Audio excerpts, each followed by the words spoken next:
Bismillahirrahmanirrahim. Assalamualaikum warahmatullahi wabarakatuh.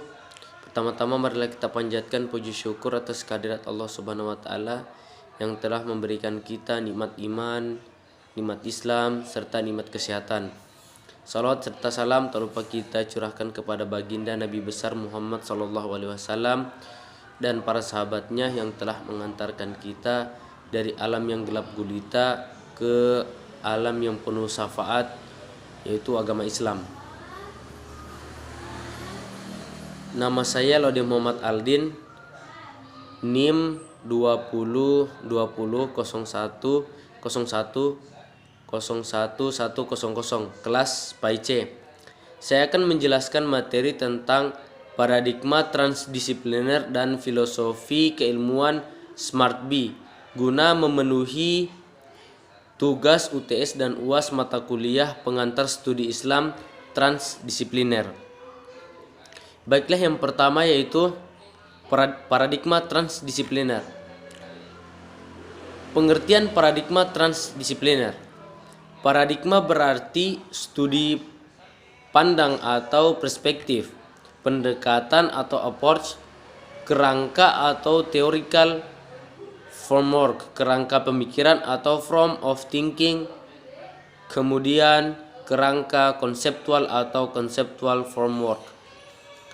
Transdisipliner adalah sinentis yang melibatkan lebih dari dua jenis disiplin ilmu yang berbeda dalam rumpun yang berbeda, dan akhirnya nanti akan membentuk satu disiplin ilmu tersendiri. Paradigma transdisipliner adalah paradigma yang dapat digunakan oleh para ilmuwan dari disiplin cabang ilmu yang berbeda untuk mempelajari fenomena yang ada dalam disiplin masing-masing.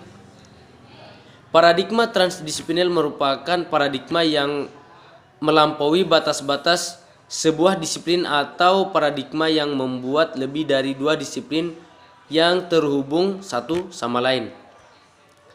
Transdisipliner memiliki makna yang sangat luas. Meski demikian, UIN Kendari harus memberikan batasan yang tegas dan konsep yang jelas tentang implementasi transdisipliner ini. Pada bagian selanjutnya akan ada pembatasan dan penjelasan mengenai hal ini. Transdisipliner bukan berarti langsung menggabungkan lebih dari dua disiplin ilmu berasal dari rumpun ilmu yang berbeda tanpa melalui proses yang sistematis dan mapan. Tetapi transdisipliner adalah mencari titik temu di antara lebih dari dua disiplin ilmu dan rumpun yang berbeda itu secara sistematis. Di samping bidang akademi, titik temu transdisipliner nampak pula dijumpai relevansinya melalui bidang non-akademik yang tersimpul dalam 11 pilar universitas atau the 11 pillar of university yang mencangkup 6 unsur hardware dan 5 unsur software. 6 unsur hardware terdiri dari yang pertama masjid, yang kedua mahat, yang ketiga perpustakaan, keempat laboratorium, yang kelima ruang kuliah, serta yang keenam yaitu sarana olahraga dan kesehatan. Sedangkan 5 unsur software mencangkup yang pertama itu sumber daya manusia, yang kedua pangkalan dan data berbasis IT, yang ketiga yaitu rumah publikasi, keempat pusat pengembangan seni dan budaya, dan yang kelima itu pembiayaan. Kemudian tujuannya yaitu untuk mencari celah tertentu yang menjadi pintu masuk perhubungan suatu disiplin ilmu dengan disiplin ilmu yang lain dalam rumpun yang berbeda. Kemudian yang kedua, untuk mengungkap titik temu di antara lebih dari dua disiplin ilmu dalam rumpun yang berbeda.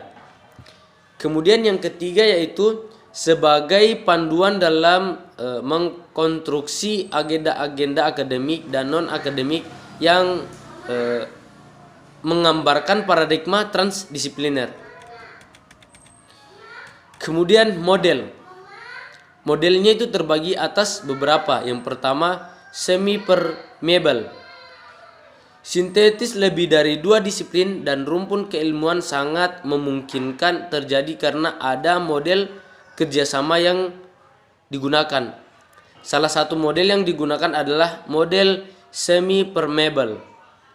Semi-permeable adalah istilah biologi yang mengkonstruksi bahwa ada pori-pori terbuka dari sebuah dinding pembatas dari ruang atau wilayah tertentu yang dapat menghantarkan keluar masuknya oksigen segar di antara sejumlah ruang atau wilayah yang berbeda. Jadi garis batas antara disiplin ilmu memang masih ada, namun tidak terlalu ketat atau right.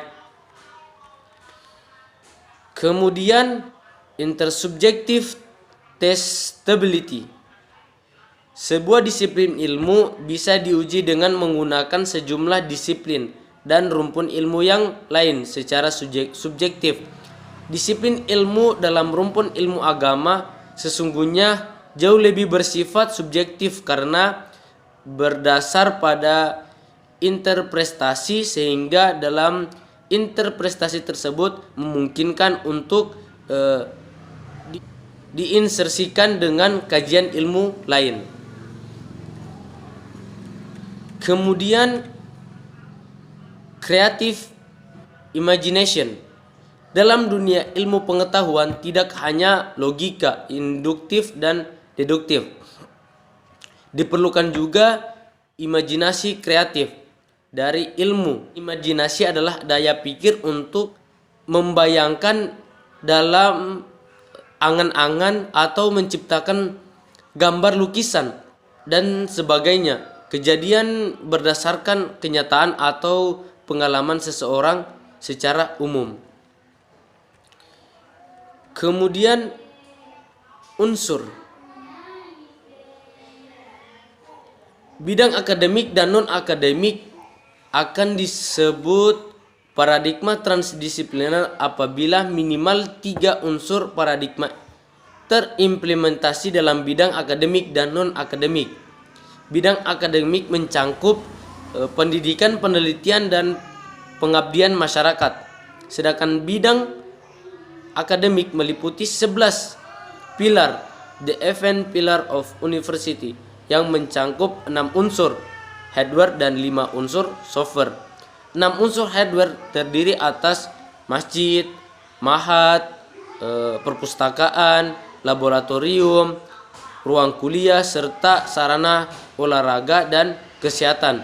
Sedangkan 5 unsur software mencangkup yang pertama sumber daya manusia, pangkalan data berbasis IT, rumah publikasi, pusat pengembangan seni dan budaya, kemudian pembiayaan. Terdapat 9 paradigma yang sudah dirumuskan oleh Hedi Sri Hamis Putra, lalu ditambah 2 paradigma lagi yaitu program dan aksi, sehingga total paradigma berjumlah 11 unsur menurut versi Hedi Sri Hamisa Putra. Dari ke-11 unsur paradigma ini diharapkan minimal 3 unsur diantara tergambar dalam Tridharma perguruan tinggi dan the event pillar of university.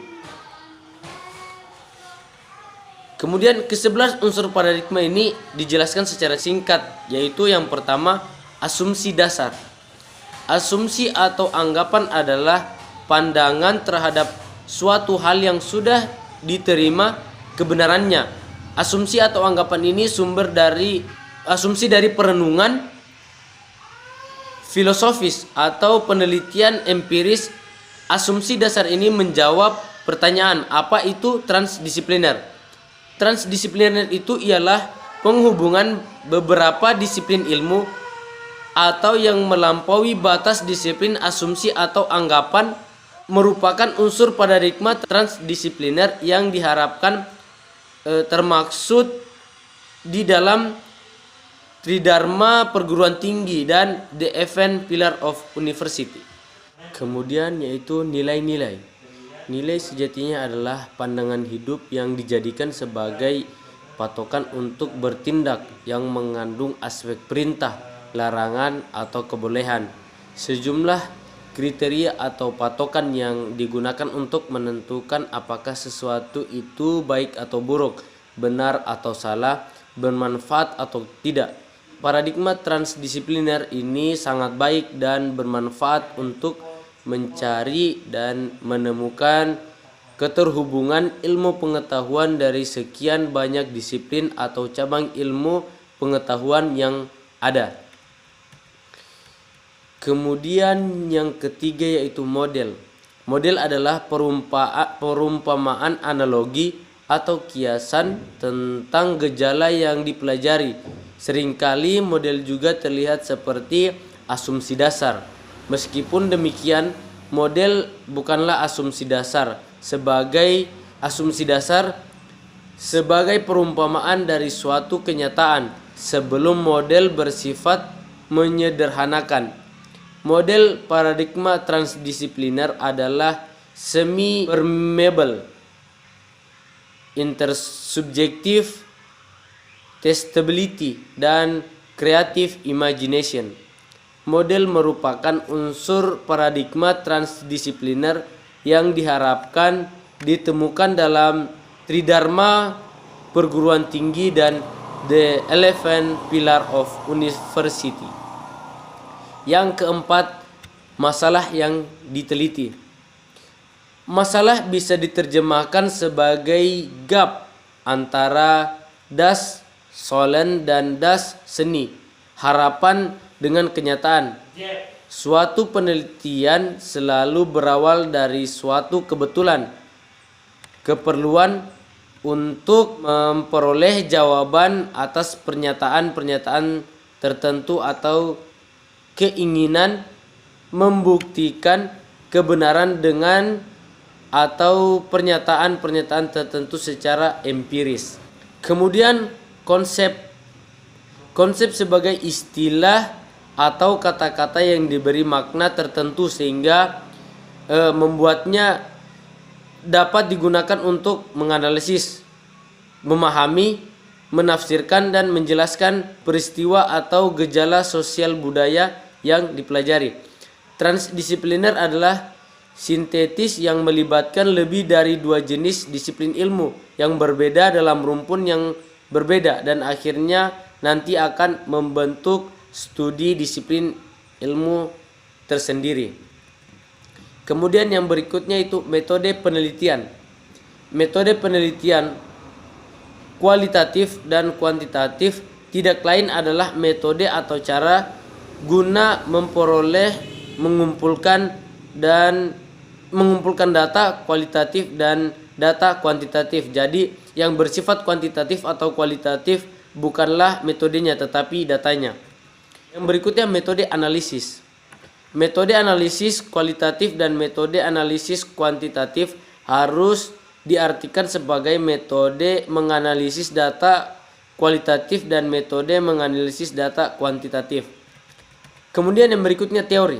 Hasil analisis ini harus menyatakan relasi-relasi antar variabel, antar unsur atau antar gejala yang kita teliti. Kemudian representasi atau penyajian adalah karya ilmiah yang memaparkan kerangka pemikiran analisis dan hasil analisis yang telah dilakukan, yang kemudian menghasilkan kesimpulan atau teori tertentu.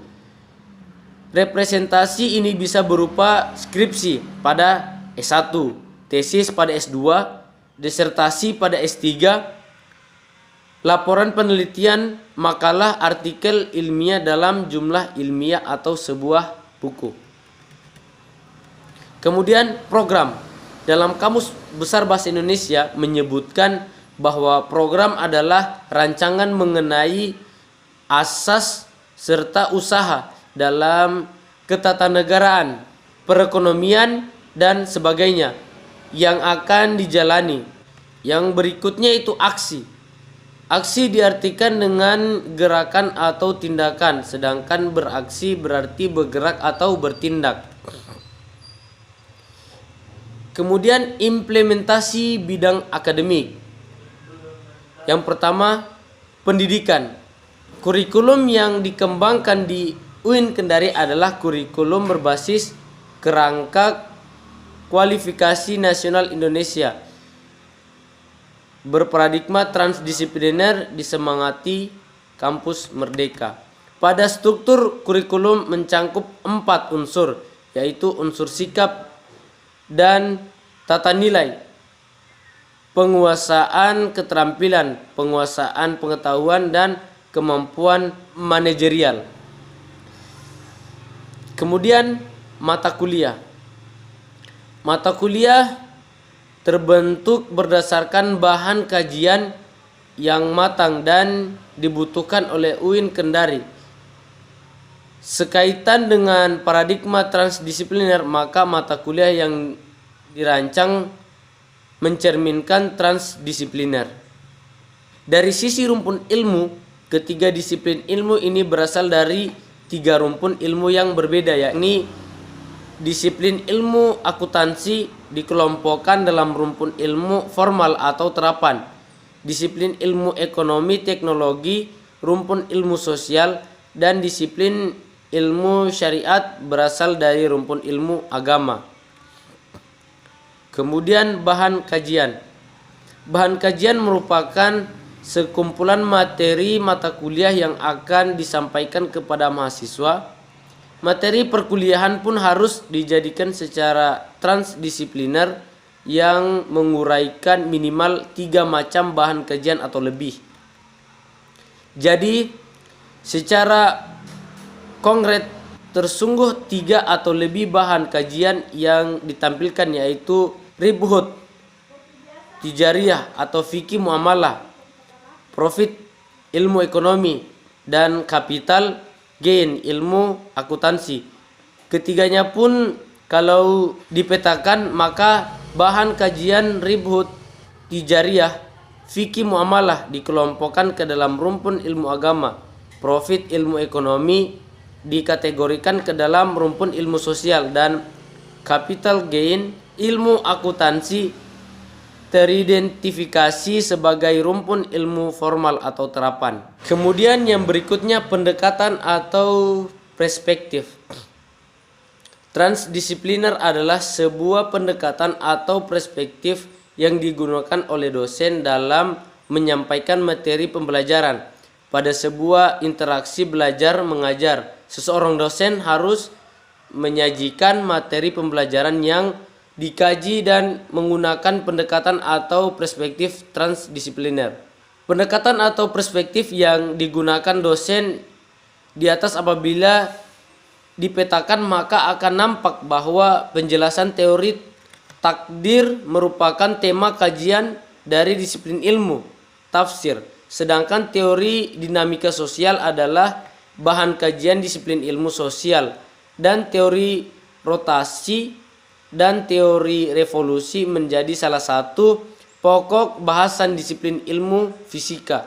Selanjutnya, bila dikenalisasi dengan menggunakan parameter rumpun keilmuan, maka teori takdir atau tafsir dikenalisasi ke dalam rumpun ilmu agama, sedangkan teori dinamika sosial atau sosiologi terkenalisasi melalui rumpun ilmu sosial, serta teori rotasi dan teori revolusi terkanalisasi ke dalam rumpun ilmu alam. Kemudian program studi. Jadi program studi pertama berbasis disiplin ilmu dengan rumpun ilmu agama atau ilmu lain. Program studi kedua berbasis disiplin ilmu dan rumpun ilmu sosial atau ilmu lain. Dan program studi ketiga berbasis disiplin ilmu dan rumpun ilmu alam atau ilmu lainnya. Demikian pula sebaliknya, bisa dirancang sejak tahap awal berdasarkan minat dan potensi masing-masing mahasiswa. UIN Kendari memiliki program studi yang berbasis pada disiplin ilmu dan rumpun ilmu seperti yang termaktub dalam Undang-Undang Nomor 12 Tahun 2012 tentang pendidikan tinggi yang menyebutkan rumpun keilmuan dibagi dalam 6 kelompok yang masing-masing memuat sejumlah disiplin ilmu. Dalam rangka menjalankan transdisipliner program studi atau kuliah lintas disiplin yang diikuti mahasiswa, maka secara teknis operasional UIN Kendari membagi 3 tahapan program perkuliahan mahasiswa yang berlangsung di dalam kampus, yaitu dengan menerapkan 4-2-2 dengan asumsi distribusi mata kuliah dilakukan sebanyak 8 semester. Tahapan pertama, mahasiswa menjalani perkuliahan sesuai program studi pilihan awalnya yang terkanalisasi ke dalam suatu disiplin ilmu dan rumpun ilmu tertentu dalam 4 semester. Tahapan kedua, mahasiswa beralih perkuliahan ke program studi pilihan yang diminatinya dan terkanalisasi ke dalam satu disiplin ilmu dan rumpun ilmu tertentu dalam 2 semester. Tahapan ketiga, mahasiswa beralih perkuliahan ke program studi pilihan yang diminatinya dan terkanalisasi ke dalam studi disiplin ilmu dan rumpun ilmu tertentu selama 2 semester. Kemudian disiplin keilmuan. Akhir dari langkah dan tahapan yang dilalui paradigma transdisipliner sejatinya adalah terbentuknya disiplin ilmu baru ketika kurikulum dan mata kuliah berbasis transdisipliner sudah terimplementasi, bahkan kajian pemuasan transdisipliner sudah tersaji secara detail dan apik. Dosen sudah mengungkap pendekatan atau perspektif yang lebih dari 2 disiplin dan rumpun keilmuan dalam menjalankan materi pembelajaran, serta transdisipliner program studi sudah berjalan dalam semangat integrasi ilmu dan kampus merdeka. Maka satu saat nanti akan terbentuk studi disiplin ilmu berparadigma transdisipliner yang telah memenuhi kriteria antara lain tersusun secara sistematis, memiliki objek, formal dan material, mempunyai metodologi yang jelas serta terbuka peluang untuk selalu dievaluasi. Misalnya disiplin ilmu fikih sosiobiologi, hasil sinentis ilmu fikih sosial dan biologi, sosiokimia dakwah, hasil sinentis sosiologi, ilmu kimia dan ilmu dakwah, teoantropobiologi, hasil instansi teologi, antropologi dan biologi atau akuntansi ekonomi syariah, hasil sintetis ilmu akuntansi, ilmu ekonomi dan ilmu syariah. Kemudian implementasi budaya akademi di bidang penelitian. Yang pertama yaitu judul. Gestur paradigma transdisipliner dapat ditemukan melalui tampilan judul penelitian. Kemudian objek, kemudian kajian teori. Oleh karena judul penelitiannya sudah menggambarkan paradigma transdisipliner, maka teori yang dikembangkan pun mesti ditampilkan sesuai perspektif transdisipliner tersebut. Teori-teori yang dikemukakan minimal bersumber dari 3 disiplin dan rumpun keilmuan. Kemudian yang berikutnya metode. Metode dan pendekatan yang digunakan dalam penelitian juga mesti mengembangkan transdisipliner. Yang berikutnya hasil. Hasil penelitian dimaksud adalah uraian konkret tentang objek penelitian. Yang berikutnya implementasi bidang akademik di bidang pengabdian masyarakat. Yang pertama itu variasi prodi mahasiswa. Pengabdian kepada masyarakat dipandang berwawasan transdisipliner apabila mahasiswa yang dilibatkan berasal dari program studi yang bervariasi. Misalnya dalam pelaksanaan KKN, mahasiswa yang menjadi peserta KKN tidak hanya berasal dari prodi ilmu agama saja, tetapi juga dikolaborasikan dengan mahasiswa yang berasal dari prodi ilmu sosial, alam, humaniora, formal atau terapan.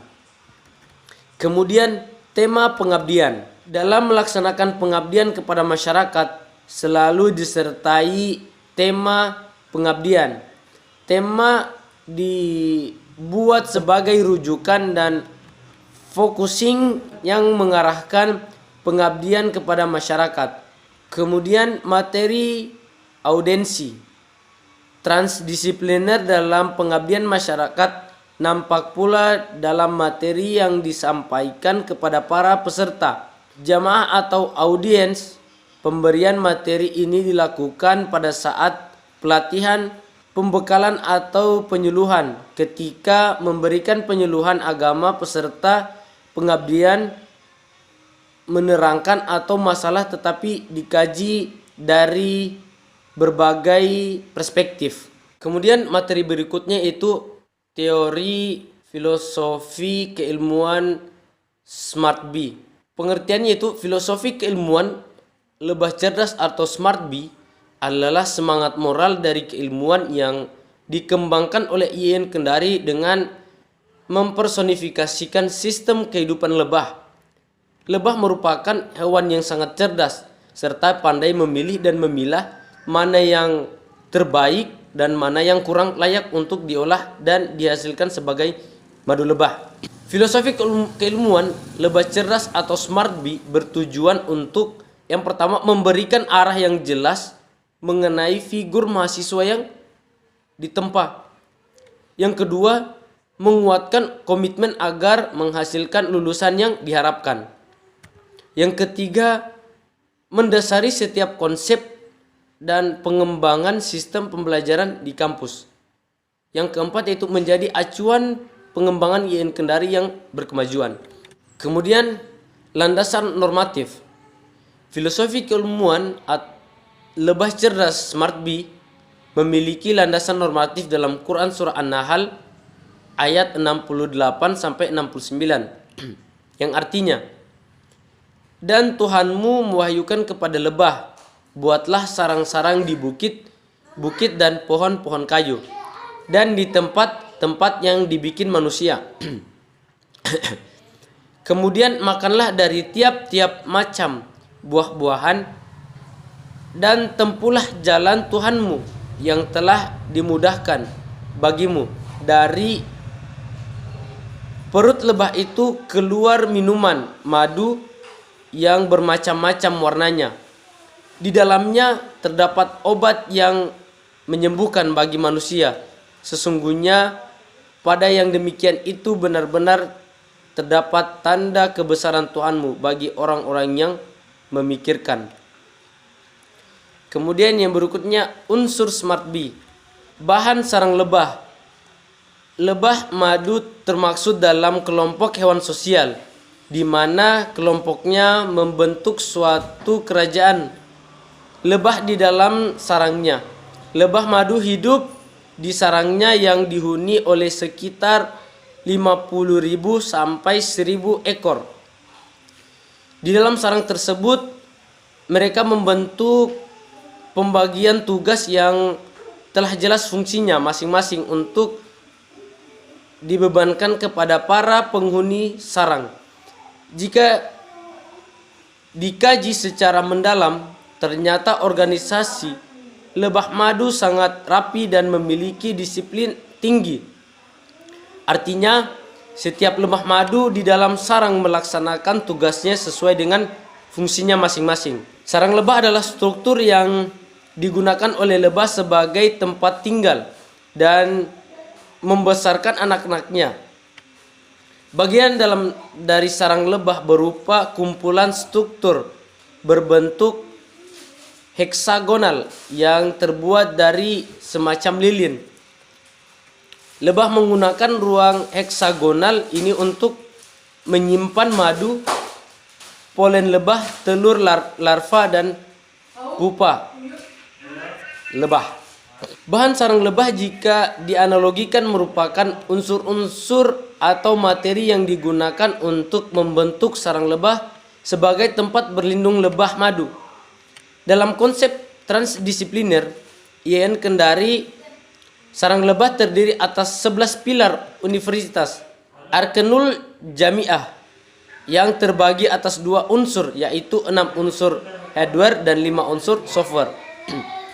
6 unsur hardware meliputi masjid, mahat, perpustakaan, laboratorium, ruang kuliah, sarana kesehatan dan olahraga.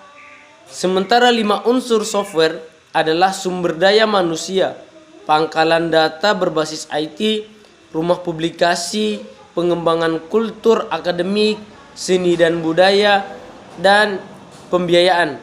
11 pilar tersebut adalah unsur dan materi yang diperlukan agar universitas menjadi fokus pendidikan, penelitian dan pengabdian yang kokoh bagi pembangunan manusia modern berbasis nilai-nilai Al-Quran dan Sunnah.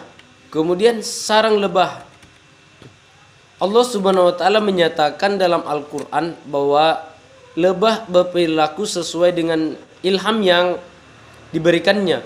Bentuk sarang heksagonal atau dikenal juga dengan bentuk segi enam memiliki kelebihan dibanding tipe lainnya. Sarang lebah jika dianalogikan merupakan bentuk atau wadah bagi lebah untuk berlindung. Sarang juga berarti rumah, tempat beraktivitas secara dekat dan hangat, dan tempat beristirahat yang nyaman. Dalam konsep pembangunan IAIN Kendari, sarang direpresentasikan oleh fakultas dan program studi sebagai analogi kamar atau ruang dari rumah atau sarang. Fakultas dan program studi sebagai ruang atau kamar menghimpun sekaligus 3 disiplin ilmu yang menjadi core keilmuan IAIN Kendari, yaitu ilmu agama, ulum ad-din, ilmu sosial, humaniora, humanity, dan ilmu alam atau natural science. Kemudian sarang lebah mempunyai beberapa manfaat. Yang pertama itu anti jamur virus maupun bakteri dan di dalam tubuh. Yang kedua, sebagai sumber antioksidan alami. Yang ketiga, dapat meningkatkan sistem imun. Yang keempat, sebagai anti peradangan. Yang kelima, menjaga kesehatan sistem pencernaan. Yang keenam, mempercepat proses penyembuhan luka. Yang ketujuh, pangkal strasis. Kemudian madu lebah. Madu merupakan produk utama dari lebah madu. Telah banyak diketahui manfaat lebah madu untuk kesehatan. Madu merupakan pengobatan yang dicontohkan oleh Rasulullah Shallallahu Alaihi Wasallam. Ada beberapa keistimewaan madu. Yang pertama yaitu mudah dicerna. Yang kedua, rendah kalori. Yang ketiga, berdifusi lebih cepat melalui darah. Yang keempat, membantu pembentukan darah. Yang kelima, membunuh bakteri. Yang keenam, meningkatkan daya tahan tubuh. Yang ketujuh, lilin lebah atau biwax merupakan bahan utama untuk membangun sarang. Yang kedelapan, propolis. Yang ketujuh, royal jelly merupakan makanan khusus untuk ratu lebah. Yang ke-10, bee pollen adalah serbuk sari bunga. Yang ke-11, racun lebah atau bee venom. Madu juga bermanfaat untuk sebagai anti alergi. Kemudian sebagai sumber energi, meningkatkan memori,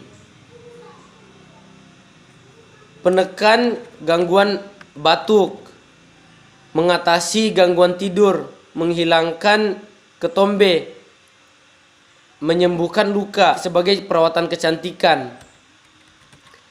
Kemudian yang berikutnya lebah.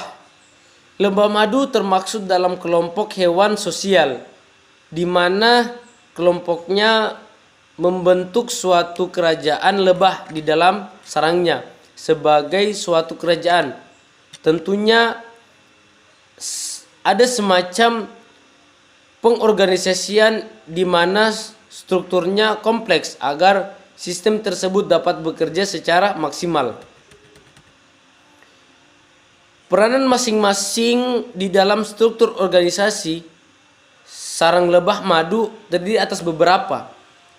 Yang pertama, Ratu Lebah merupakan pimpinan koloni lebah madu. Yang kedua, lebah jantan berasal dari telur ratu lebah yang tidak dibuahi. Kemudian lebah pekerja. Kelompok ini merupakan kelompok yang paling rajin dan disiplin antara penghuni sarang lainnya. Tugas ini dapat dikelompokkan menjadi beberapa. Yang pertama itu tugas pokok. Jika ratu lebah mengisi telur-telur pada tiap-tiap tabung sarangnya, maka lebah pekerja bertugas mengisi tabung tersebut dengan tabung sari dan madu. Kemudian setelah penuh, mereka menutupnya dengan selaput tipis. Yang berikutnya itu tugas insidental. Pada saat setelah ratu lebah melakukan perkawinan, lebah pekerja mencari tempat yang sesuai untuk membuat sarang yang digunakan untuk menampung telur-telur lebah. Yang berikutnya tugas rutin. Setiap hari mereka akan keluar dari sarangnya untuk mencari makanan berupa tepung sari atau nektar dari bunga-bunga yang ada di sekitar atau jauh dari sarang lebah. Lebah madu merupakan organisasi sivitas akademika IAIN Kendari aktif yang melakukan aktivitas interaksi, komunikasi, dan mengorganisasi dari dalam hubungannya dengan hal lain. Anatomi lebih mudah terdiri atas 3, yaitu kepala, badan, dan kaki. Kepala lebah madu terdiri atas etana, mata, dan rahang. Badan lebah madu terdiri atas dada, perut, dan sayap. Satu anatomi paling bawah adalah kaki dan sengat. Anatomi subjek aktif di IAIN Kendari terdiri atas 3 anatomi, yaitu kepala. Dalam hal ini dikatakan pada pimpinan universitas yang berperan dan berfungsi sebagaimana mata, antena, dan rahang universitas. Tubuh atau badan universitas dianalogikan pada sivitas akademika universitas yang terdiri atas dosen, tenaga kependidikan, dan mahasiswa. Sebagaimana fungsi dada, perut, dan sayap. Anatomi kaki dikatakan pada kurikulum dan sengat dikatakan pada sistem penjaminan mutu SPMI. Kemudian fungsi dan makna anatomi Smart B. Yang pertama itu kepala. Kepala lebah merupakan organ tubuh lebah yang sangat utama. Daripadanya muncul gagasan dan pemikiran yang sangat brilian bila dikaitkan dengan capaian pembelajaran yang terdapat dalam struktur kurikulum berbasis KKNI IAIN Kendari.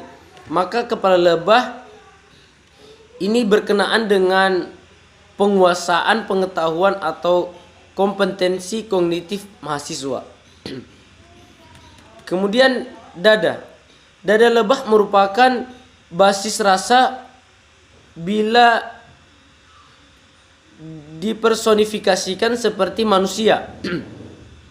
Maka dalam dada manusia terdapat hati yang menjadi wadah untuk mengakomodasi rasa. Pada rasa terletak sikap dan tata nilai. Sikap dan tata nilai telah berterima dan diolah dalam hati manusia, bahkan menjadi instrumen untuk menentukan apakah tindakan manusia itu baik, buruk, benar, atau bermanfaat dan tidak bermanfaat. Kemudian bagian perut. Perut lebah mempunyai 10 bagian, tetapi dalam pertumbuhannya satu bagian berupa menjadi dada. Pada lebah ratu dan lebah pekerja terlihat 6 bagian. Pada lebah jantan terdapat 7 bagian. Setiap bagian perut terdapat 2 bagian. Bagian atas adalah punggung dan bagian bawah yang ukurannya lebih kecil adalah tulang dada. Setiap bagian pinggir saling menutup satu dengan lainnya. Dihubungkan dengan merman tipis yang melipat sehingga perut dapat dikempiskan karena memanjang dan mendatar. Bagian sayap. Sayap merupakan bagian yang penting untuk dipelajari pada serangga. Terdapat variasi-variasi sayap, antara lain spesial lebah madu. Lebah mempunyai pasangan kaki dan 2 pasang sayap. Lebah adalah salah satu jenis serangga yang unik. Lebah memiliki 3 pasang kaki dan 2 pasang sayap, sehingga ia bisa terbang. Sayap lebah ini bisa patah dan kemudian tumbuh kembali. Sayap lebah bila dianalogikan dengan manusia, maka sayap akan sama dengan tangan manusia. Tangan digunakan manusia untuk bisa mengcreate sesuatu. Salah satu capaian pembelajaran yang paling penting juga adalah aspek leadership atau manajerial. Kemampuan untuk memimpin dan mengolah sesuatu sangat tergantung pada bagaimana tangan manusia itu difungsikan. Lewat kemampuan memimpin dan mengelola dengan tangan manusia pula akan lahir karya-karya terbaik. Kemudian kaki. Lebah mempunyai 3 pasang kaki, yaitu kaki depan, tengah, dan belakang. Masing-masing kaki terdiri dari 6 bagian atau segmen, yang setiap segmen dihubungkan dengan penghubung fleksibel. Kaki lebah merupakan organ tubuh lebah yang menunjukkan kompetensi psikomotorik karena mampu mengangkat bahan dan membuat sarangnya sendiri. Demikian pula dengan manusia. Kaki manusia digunakan untuk bergerak, menghasilkan karya terbaik. Bagian ini yang harus disentuh melalui kurikulum yang desain agar mahasiswa menguasai kompetensi psikomotorik dan dengan baik, sehingga akan lahir lulusan berdaya saing dan dapat terserap oleh pasar kerja atau menciptakan sendiri lapangan kerja. Kemudian implementasi bidang akademik, kurikulum dan mata kuliah. Struktur kurikulum IAIN Kendari mencangkup 4 unsur, yaitu yang pertama sikap dan tata nilai, yang kedua kemampuan berkarya, yang ketiga penguasaan pengetahuan, dan kemampuan manajerial.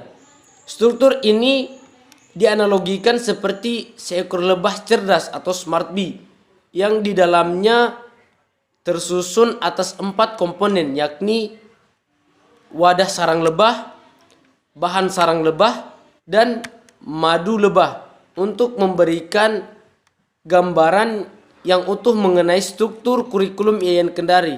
Kemudian capaian pembelajaran mata kuliah dan materi kajian. Capaian pembelajaran mata kuliah dan materi kajian yang disajikan kepada mahasiswa harus memuat aspek afektif, psikomotorik, kognitif, dan landasan atau manajerial. Apabila capaian pembelajaran mata kuliah dan materi kajian ini, maka dapat diketahui bahwa Capaian pembelajaran dan materi kajian yang mengandung aspek kognitif menunjukkan kepala lebah.